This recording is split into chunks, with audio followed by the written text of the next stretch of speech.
Hello everyone, কেমন আছো সবাই তোমরা এই বৃষ্টির মধ্যে?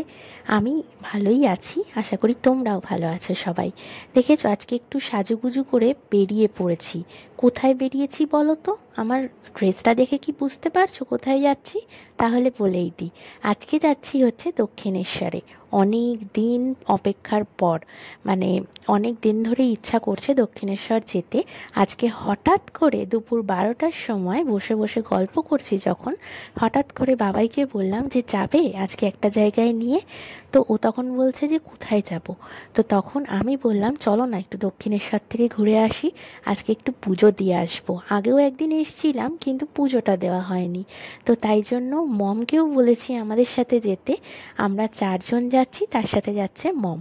তো এখানে দেখতে পাচ্ছ রাস্তাটা অনেকেরই চেনা প্রায়। আর ওয়েদারটা আজকে যা সুন্দর ছিল সে আর বলার কথা নয়। কি যে ভালো লাগছিল যেতে যেতে। সূর্যি মামা মাঝে মাঝে উঠছে, আবার মাঝে মাঝে কোথায় যেন হারিয়ে যাচ্ছে, এই রকম একটা ওয়েদার। তো এসেই গেছি আমরা প্রায় গেটের কাছে দক্ষিণেশ্বরের। তো চলো যাওয়া যাক। এটা কিন্তু আমার বা তোমাদেরও হয়তো খুবই কাছের একটা জায়গা, খুব প্রাণের একটা জায়গা। ভীষণ ভালো লাগে আমার এই জায়গাটা, জানো তো। কারণ রামকৃষ্ণদেব রয়েছেন, সারদা মার এখানে রয়েছেন। ভীষণ আত্মার সাথে কানেকশান আমাদের। ভীষণ ভালো লাগে জায়গাটা। জায়গাটা সুন্দরভাবে এখনও কিন্তু খুব মেনটেনেন্স করা হয়, এই জন্য আরও বেশি প্রিয়। নোংরা নেই জায়গাটা একেবারে বললেই চলে। তো বলতে বলতে আমরা এসে পুজো দেওয়াও কমপ্লিট হয়ে গেছে। ওখানে তো আর অ্যালাউ করে না ফোন, ওই জন্য তোমাদের সাথে আর শেয়ার করতে পারিনি, তোমরা অনেকেই জানো। এখন বাবাই হচ্ছে ওই চেলি কাপড় যেগুলো ছিল ওইগুলো গাড়িতে বেঁধে দিচ্ছে, ওগুলো পুজো দেওয়া হয়েছে। আর পুপু এখানে বসে বসে পা দোলাচ্ছে, দেখতেই পাচ্ছ। আর মম অ্যাজ ইউজুয়াল যা করে, সবসময় ফটো তুলছে। তো এখানে আমরা একটু দাঁড়িয়ে দাঁড়িয়ে হাওয়া খাচ্ছিলাম। বেশি লাইন আজকে ছিল না মন্দিরে। দক্ষিণেশ্বরের না লাইনটা ঠিক, মানে যতই লাইন থাকুক মনে হয় যেন অল্প। আর আজকে যা সুন্দর করে মাকে সাজিয়েছিল সে আর বলার কথা নয়। পুপু মাকে দেখে প্রথমেই হাসছে। তা আমি বললাম কি রে হাসছিস কেন, কিছু বলবি না?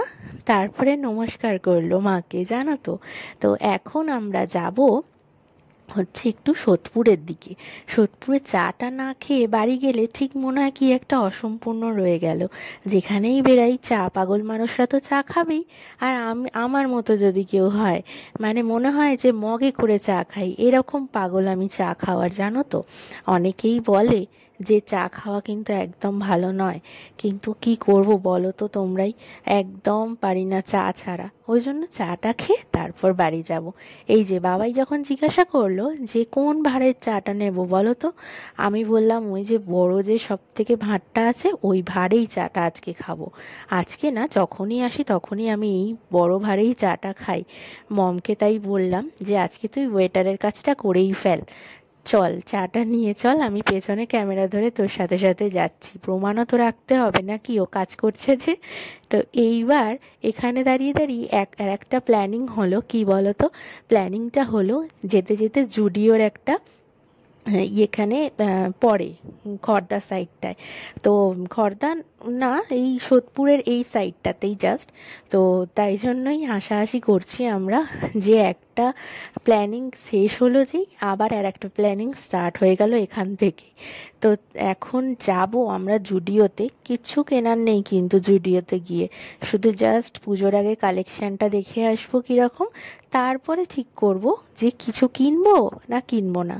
কিনলে হয়তো পুপুর একটা জুতো কেনা যেতেই পারে, কিন্তু দেখা যাক আগে কি অবস্থা রয়েছে জুডিওর ভেতরটা।